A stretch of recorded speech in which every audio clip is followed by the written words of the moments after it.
Kapag nasa gawain po tayo, kapag tayo nagpupuri, kapag tayo umaawit sa mahal na Panginoon, kapag bumuhos ang presensya ng ating mahal na Panginoon at maminamahal damang-dama natin, tumutulo ang ating mga luha, hindi sa kalungkutan, kundi tumutulo ang ating mga luha na dati tayo walang pag-asa, pero ngayon pinuno tayo ng pag-asa ng ating mahal na Panginoon. Dati magulo ang buhay natin, ngayon inayos ng ating pinakamamahal na Panginoon. Dati wala tayong patutunguhan, ngayon meron na. Langit, buhay na walang hanggan. Palapakan po natin ang ating mahal na Panginoon. Lahat magsabi ng praise the Lord. Sumami naman, di ba? Pagkatapos kumilos ang presensya ng mahal na Panginoon, kuminsan hindi ka makaimik. Speechless ka.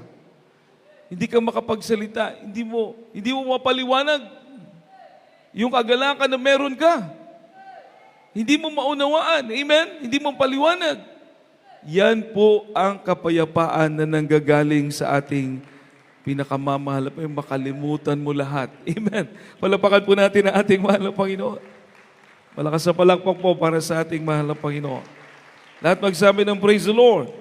Bakit po? Sapagkat yung peace of God, yung kapayapaan ng mahal na Panginoon, siya na po yung nagkokontrol sa puso at saka isip natin. Pag nandiyan ang presensya ng mahal na Panginoon, kapag nandiyan ang madama natin ang banal na Espiritu. Kaya napakahalaga talaga yung pag-attend. Napakahalaga yung pagdalo. Napakahalaga yung ating pagpupuri kahit sa bahay, manalangin tayo. Mainam din po, mabuti rin na kahit sa bahay, patuloy natin na darama ang presensya ng ating pinakamamahal na Panginoon. Palapakan po natin ang ating mahal na Panginoon. Malakas na palakpak po para sa mahal na Panginoon. Kasi ito po yung nagbibigay ng peace of mind. Ito pong peace of God, kapayapaan ng Diyos, yan po ang hahandle ng ating mga puso.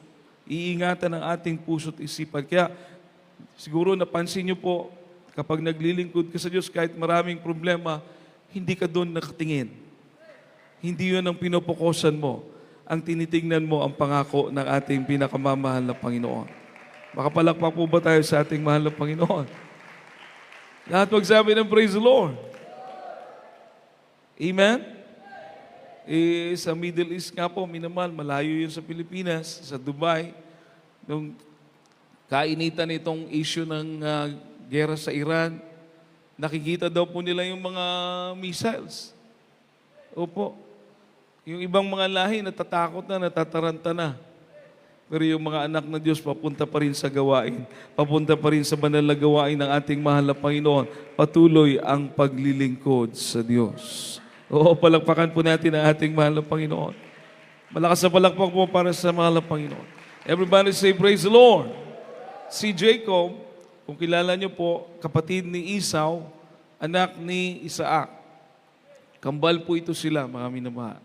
Ngayon, yung history nila is, si Esau, hindi siya interesado sa blessing ng Diyos.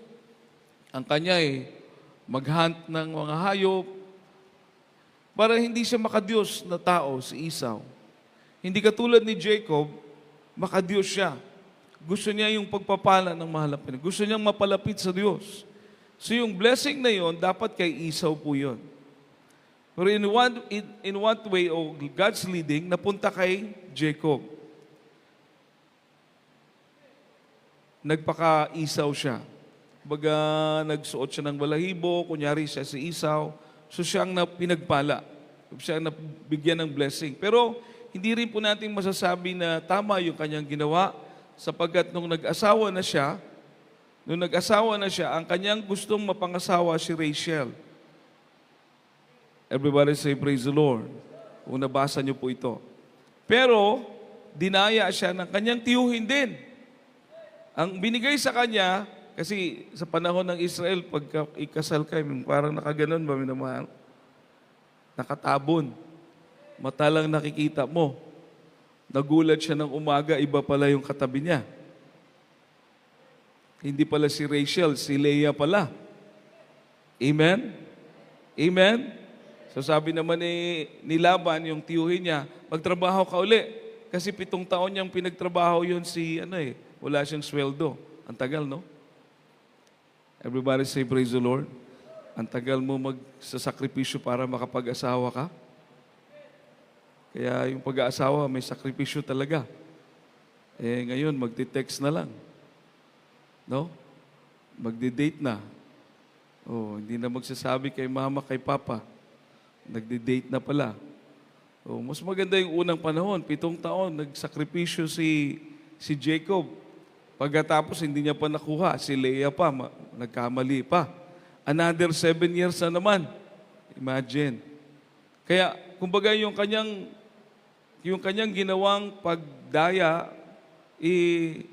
inani niya rin. Amen po ba?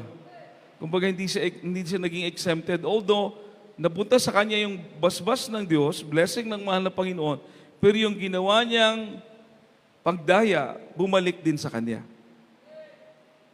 Nakuha niyo mga minamahal. Kumbaga, kung anong tinanim mo, aanihin mo pa rin. Palapakan po natin ang ating pinakamamahal na Panginoon. Tinuwid siya ng Diyos. Amen po ba? Eto na. Yung pinaka-problema is babalik na siya sa kanyang lugar. Yung kanyang kapatid na galit sa kanya dahil dinaya niya nga, makakaharap niya ngayon. Ngayon, mga minamahal, nung papunta na siya kay Esau, yung kanyang kapatid, unang-unang nagbalita sa kanya, yung tauhan niya, sabi niya, makakasalubong natin si Esau, may kasama siyang 400 na lalaki. Mga sundalo niya. May kasama siyang 400 men. So mag-isip ka na, bakit may kasama siyang 400 men? Ano ito? Eh galit na galit yun sa kanya eh. Siguro babawian na siya ng buhay. Ang ginawa ni Esau, o ni Jacob, pinauna niya yung mga alipin niya, may regalo siyang tupa, may regalo siyang kambing, sumunod naman yung, basta 4 na portion. 4, pinaghati-hati natin niya sa 4 yung kanyang grupo. Yung last, siya. Siya yung last. Kasi nag-aalala po siya. Which katulad din natin, nag-aalala. Minsan may takot, minsan may pangamba. Pero alam niyo po, minamahal, nung time na yon, nakaharap niya ang ating pinakamamahal na Panginoon. Nagkaroon po sila ng parang wrestling. Sa Cebuano pa nagbugno. Nagkaroon po sila ng pagtunggali. Amen. Hindi niya binitawan ang ating pinakamamahal na Panginoon. Niyakap niya ng maigi kahit malakas. Niyakap niya ang anghel ng ating pinakamamahal na Panginoon. At ang sabi ng Biblia, pinagpala siya ng ating pinakamamahal na Panginoon. Amen. Palapakan po natin ang ating mahal na Panginoon. Genesis chapter 32, verse 24 to 28. Basahin po natin. Genesis chapter 32, verse 24 to 28. Dito po sa aklat ng Genesis Kapitulo 32, ang talatay 24 hanggang 28. At naiwang mag-isa si Jacob at nakipagbuno ang isang lalaki sa kanya hanggang sa magbukang liwayway. At nang makita nitong siya'y hindi manaig sa kanya, ay hinipo ang kasukasuan ng hita niya. At ang kasukasuan ni Jacob ay sinaktan samantalang nakikipagbuno sa kanya. At sinabi, bitawan mo ako sapagkat nagbubukang liwayway na. Ang kanyang sinabi, hindi kita bibitawan hanggat hindi mo ko mabasbasan. At sinabi niya sa kanya, ano ang pangalan mo? At kanyang sinabi, Jacob. At sinabi niya, hindi na tatawaging Jacob ang iyong pangalan, kundi Israel, sapagkat ikaw ay nakipagpunyagi sa Diyos at sa mga tao, at ikaw ay nanaig. Amen. Palapakan po natin ang ating pinakamamahal na Panginoon. Malakas na palakpak po para sa ating dakilang Diyos, mga minamahal. Lahat magsabi ng praise the Lord. Nung makaharap niya ang ating mahal na Panginoon, yung anghel ng mahal na Panginoon, mga minsan nagtunggali, nagkaroon ng pagbugno, nag-wrestle sila, sabi ng Bible. Malakas po. Sabi pa ng Biblia na yung kanyang kasukasuhan, yung kanyang joint na dislocate. Malakas talaga. Amen po ba? Amen po ba? Pero ang sabi ng Biblia, hindi niya binitawan ang anghel ng ating pinakamamahal na Panginoon. Patuloy siyang kumapit, mga minamahal. Kaya sabi ng anghel, bitawan mo ako dahil magbubukang liwayway na. Ang sabi ni Jacob, hindi kita bibitawan hindi kita bibitawan hanggat hindi mo ako pagpalain. Ang sabi ng anghel, anong pangalan mo? Sabi niya, Jacob. Mula ngayon, hindi ka natatawaging Jacob. Ang tatawagin ka ng Israel. Ang ibig sabihin, pinili ng ating pinakamamahal na Panginoon. Dahil nakipagtunggali ka sa Panginoon at ikaw ay nagtagumpay. Palapakan po natin ang ating mahal na Panginoon. Malakas na palakpak po para sa mahal na Panginoon. Everybody say, praise the Lord. Kapag tayo nagpipray, tayo po'y nakikipagtunggali. Alam niyo po yon? Kapag nakaluhod ka, kapag ikay nananalangin, di ba? Kahit tayo nagpupuri, minsan inaagaw yung isip natin. Inaagaw ng pag-aalala. Inaagaw ng pagpoproblema. Amen po ba? Inaagaw ng takot.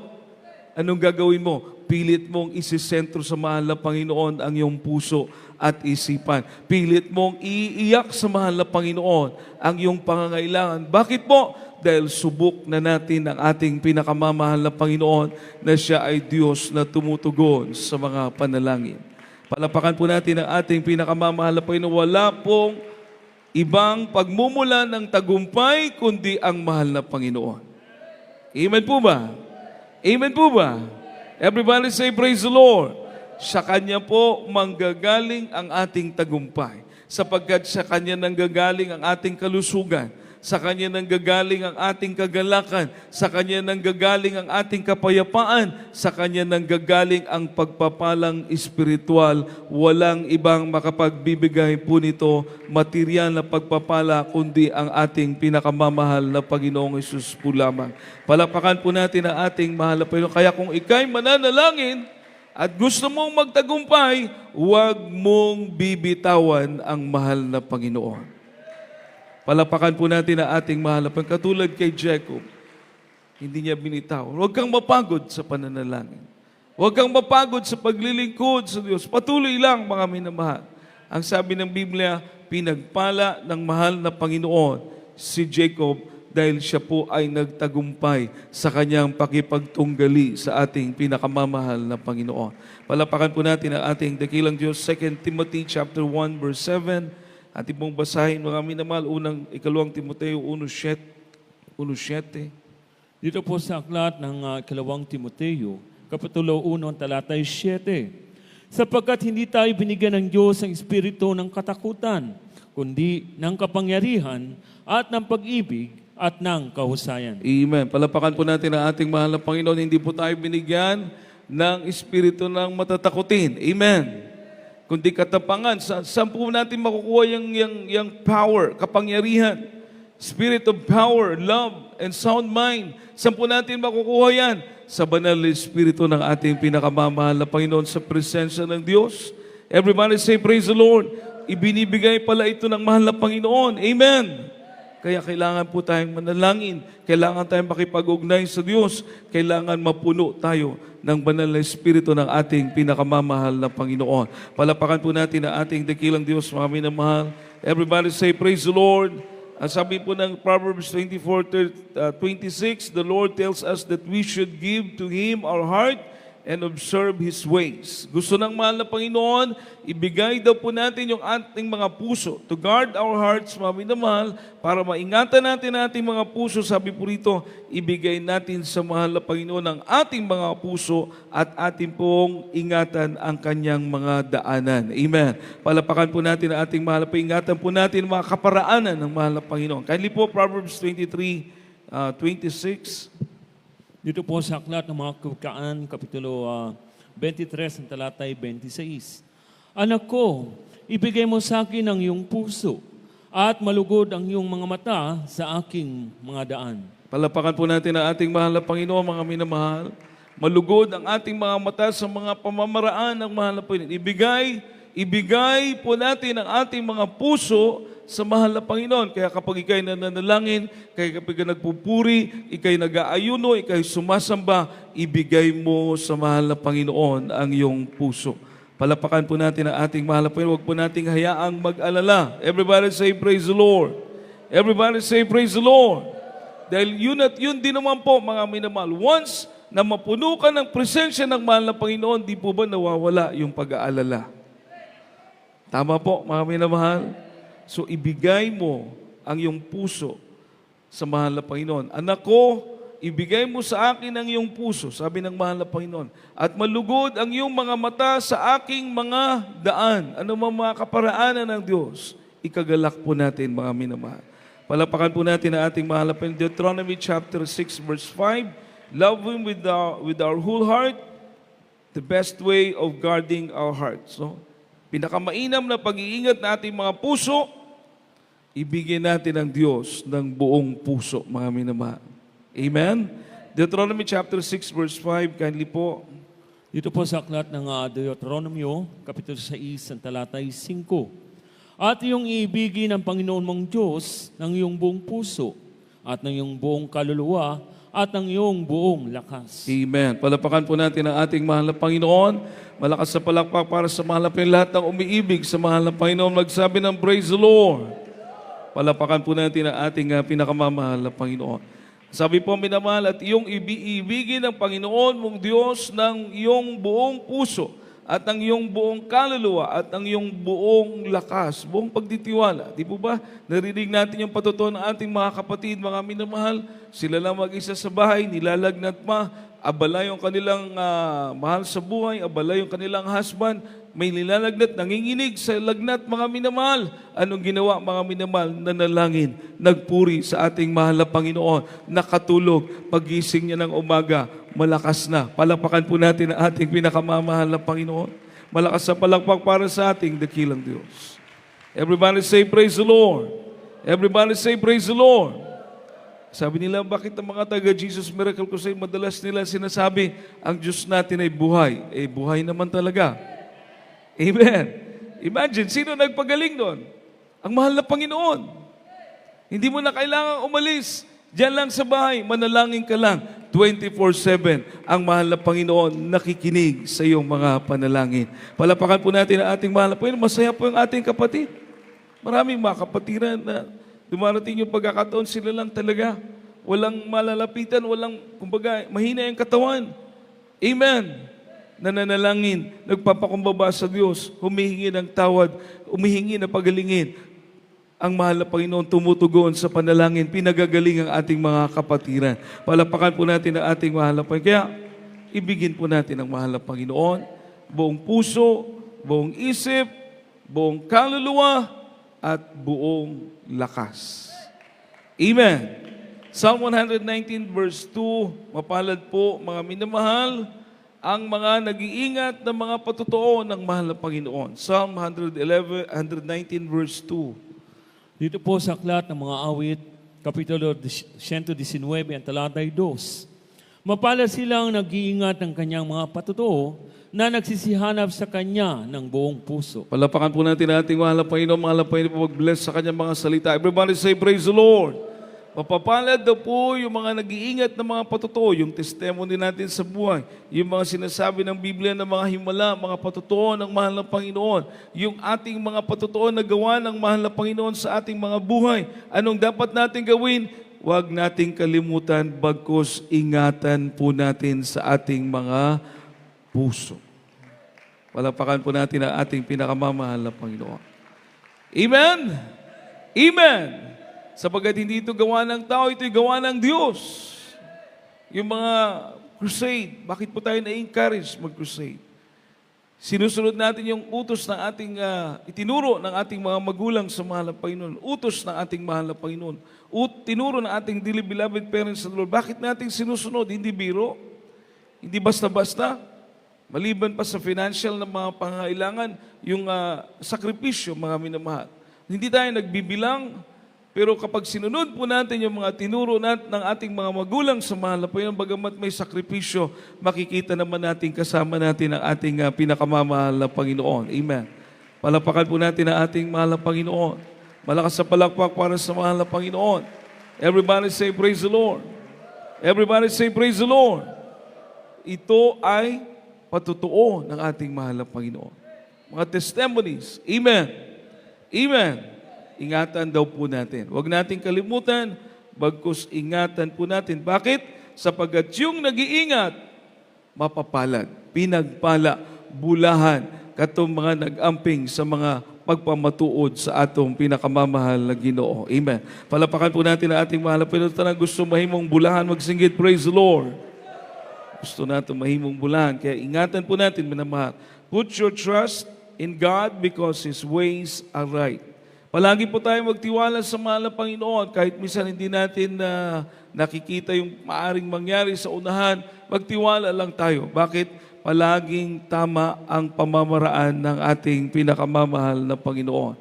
May kapatiran po tayo, nakausap ko na sa Bohol, mayroong isang anak, mga minamahal, kapag sinishare niya daw po, parang hindi siya pinapansin. Lalo na nung pinagpala na, nagkaroon na ng negosyo, nandito sa Cebu, pinagpala na, patuloy niya pa rin sinisiran, mga minamahal. Hindi siya pinapansin. Patuloy lang. Everybody say, praise the Lord. Napaiyak po siya, minamahal, dahil nung birthday niya, sabi ng kanyang anak, Pa, pinagpala na ako sa material. Kailangan maglingkod na ako sa ating pinakamamahal na Panginoon. Palapakan po natin ang ating pinakamamahal na Panginoon. Malakas sa palakpak po para sa ating pinakamamahal na Panginoon. Everybody say, praise the Lord. Huwag lang tayong magmadali. Amen po ba? Kung may mga loved ones tayong di pa save, patuloy lang natin silang shira. Patuloy lang natin silang ipanalangin. Patuloy lang natin sabihin ang kabutihan ng mahal na Panginoon. Dahil darating na ang araw kapag sila'y pinili ng mahal na Panginoon, maglilingkod sila sa ating pinakamamahal na Panginoon. At pong last verse, Hosea chapter 14 verse 9, mga minamahal.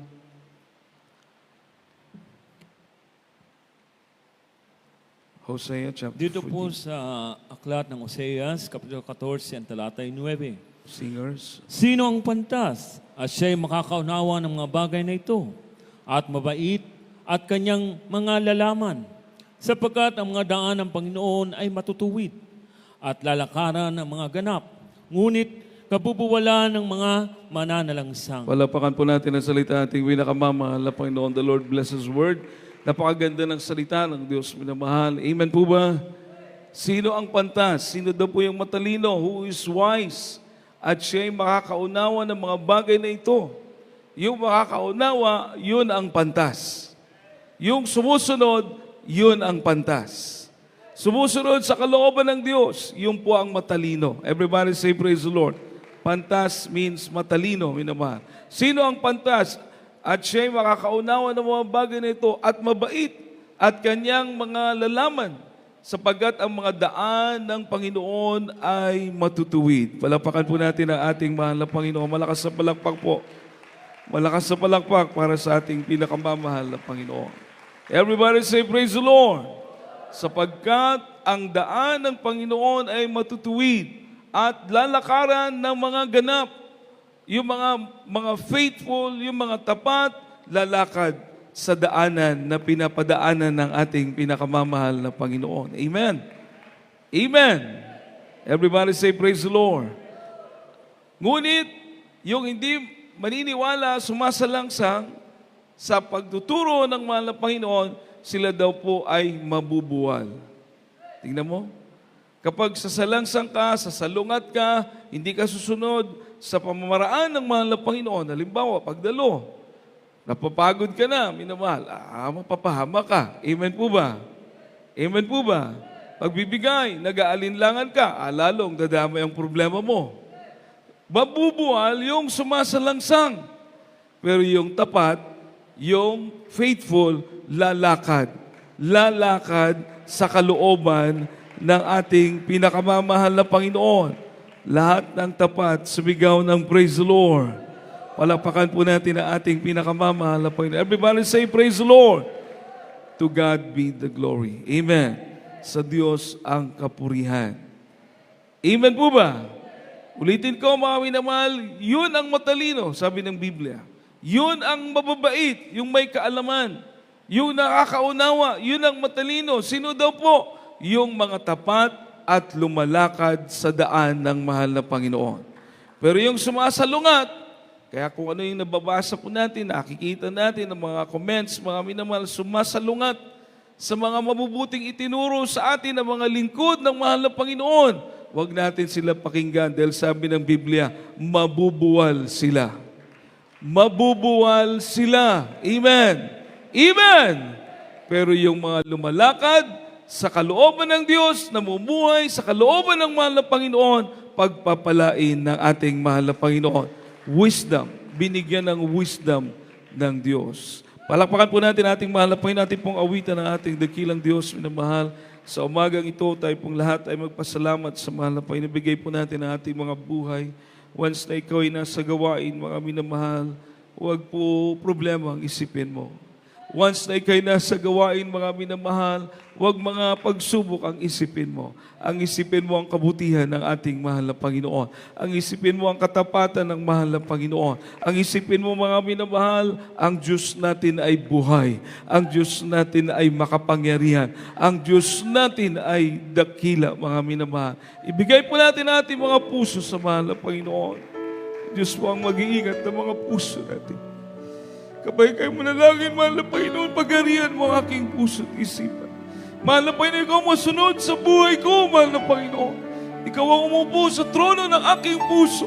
Kahit matagal ka na naglilingkod sa mahal na Panginoon, minamahal, araw-araw, ibigay mo ang buhay mo sa mahal na Panginoon. Araw-araw, mga minamahal, siya ang uupo sa puso mo. Siya ang masusunod sa buhay mo, mga minamahal. Dahil walang ibang makapag-iingat ng puso natin kundi ang ating pinakamamahal na Panginoong Jesucristo po lamang. Purihin ang ating dakila.